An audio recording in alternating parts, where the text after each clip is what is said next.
in some ways it's really difficult to refine that down to one specific one. The whole industry is evolving. We've got the massive proliferation of LEO, this move to multi-orbit.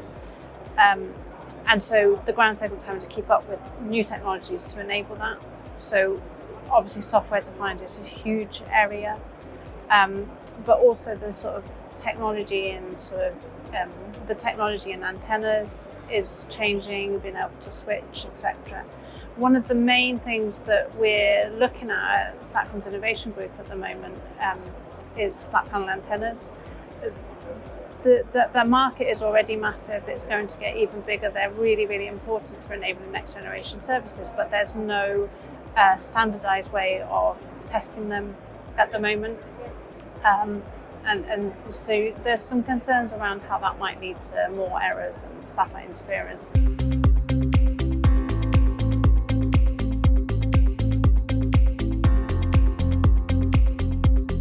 So there are huge opportunities.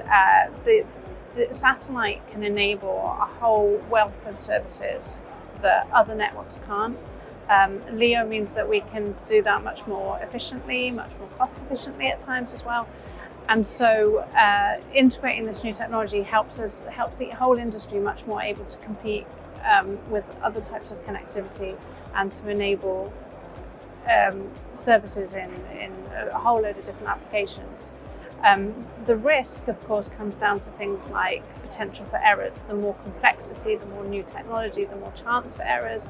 And that can have a big impact on the entire industry and each other's services and everything. And so, that's why we're looking at things such as the flat panel antenna project to make sure that when a huge amount of these antennas come onto the networks, they're not then causing problems and interference and other associated errors across the networks.